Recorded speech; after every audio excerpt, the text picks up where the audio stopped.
मुलांनो, आज आपण 8चं टेबल म्हणजेच 8चा पाढा पाहणार आहोत। यासाठी आपल्याला 2च्या टेबल सारखंच 4x2चा बॉक्स लागणार आहे आणि आपल्याला इव्हन नंबर सुद्धा लागणार आहे। आता हे इव्हन नंबर कसे लिहायचे हे फार महत्त्वाचे आहे, त्यामुळे नीट लक्ष देऊन बघा। हे इव्हन नंबर आपल्याला 0 पासून 8 पर्यंत उलटे लिहायचे आहेत। जसे मी लिहिते 0 2 4 6 8। आता आपल्याला सेकंड रो मध्ये पण हे अंक जसेच्या तसेच लिहायचे आहेत।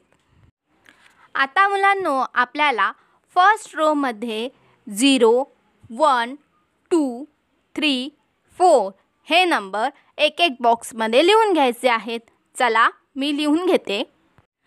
आणि आता सेकंड रो मध्ये पुन्हा 4 पासूनच 4 5 6 7 8 हे नंबर लिहायचे आहेत आणि अशा प्रकारे तुमचा हा 8चा टेबल तयार झाला। आता मुलांनो, ही झाली एक पद्धत। आता आपण 8चं टेबल बनवण्याची दुसरी पद्धत पाहूया। यासाठी आपल्याला खालून वर 0 2 4 6 8 पुन्हा 0 2 4 6 8 हे नंबर लिहून घेऊया। आता आपल्याला टेन्सच्या प्लेसवर नंबर लिहायचे आहेत, म्हणजेच जे अंक आपण लिहिले त्याच्या आधी अंक लिहायचे आहेत। ते कसे लिहायचे ते आपण पाहूया। त्यासाठी आपण वरून खाली नंबर लिहत जायचे आहे। 0 1 2 3 4 पुन्हा 4 डबल येणार आहे, म्हणून 4 5 6 7 8 झाला तुमचा 8चा टेबल तयार। 8 1 जा 8 8 2 जा 16 8 3 जा 24 8 4 जा 32 8 5 जा 40 8 6 जा 48 8 7 जा 56 8 8 जा 64 8 9 जा 72 8 10 जा 80। आता 9चं टेबल तयार करण्यासाठी आपल्याकडे वेगवेगळ्या पद्धती आहेत। चला तर बघूया कोणत्या पद्धती आहेत त्या। पहिली पद्धत, यामध्ये आपण सरळ 0 पासून 9 पर्यंतचे नंबर एका लाईनमध्ये लिहून घेऊया। 0 1 2 3 4 5 6 7 8 9। आता हेच अंक खालून वर लिहायचे आहेत। मी लिहिते आणि हे झालं तुमचं 9चं टेबल तयार। दुसरी पद्धत, यामध्ये 9 1 जा 9 म्हणून आपण 0 9 पहिलं लिहिलं। आता 9 10 जा 90 0 9च्या बरोबर उलटं 9 0 9 2 जा 18 1 8 आणि 9 9 जा 81 म्हणजेच 8 आणि 1 9 3 जा 27 म्हणजेच 2 आणि 7 आणि 9 8 जा 72 27च्या अपोजिट 7 2 72 9 4 जा 36 3 6 3 6च्या अपोजिट 9 7 जा 63 6 3 आणि लास्ट 9 5 जा 45 4 आणि 5 च्या उलटं 9 6 जा 54 5 आणि 4। म्हणजेच काय मुलांनो, जो अंक आपण वरती लिहितो तोच अंक उलट खाली लिहायचा आहे। झालं।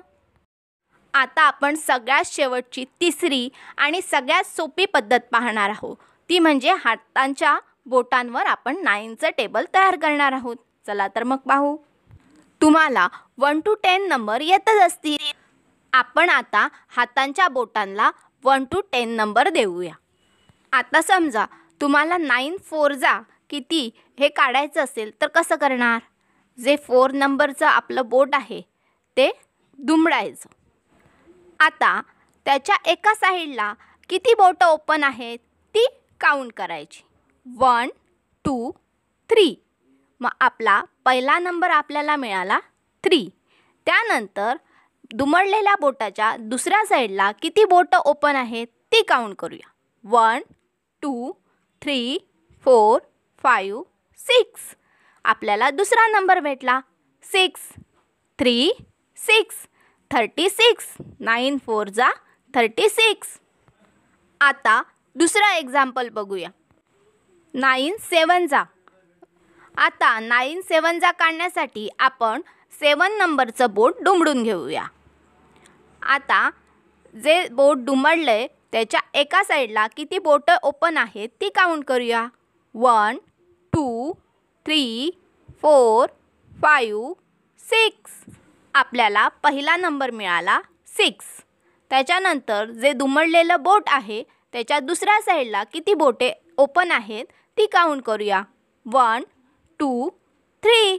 दुसरा नंबर मिळाला 3. 6 आणि 3 म्हणजे 63. 9 7 जा 63. आणि आता 9 10 जा. 9 10 जा काढण्यासाठी आपण 10 नंबरचं बोट आहे ते दुमडून घेऊया आणि दुमडलेल्या बोटापासून एका बाजूला जेवढी बोटं ओपन आहेत ती काउंट करून घेऊया. 1 2 3 4 5 6 7 8 9. आपल्याला फर्स्ट नंबर मिळाला 9. आणि आता दुमडलेल्या बोटाच्या दुसऱ्या साईडला किती बोटे ओपन आहेत ती पाहूया. आता दुमडलेल्या बोटाच्या दुसऱ्या साईडला बोटे ओपनच नाही आहेत, म्हणून आपल्याला 0 नंबर लिहायचा आहे.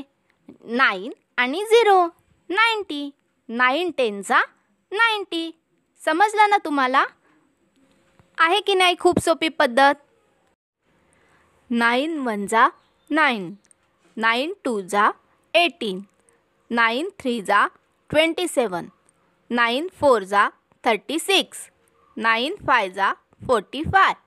9 6 जा 54. 9 7 जा 63.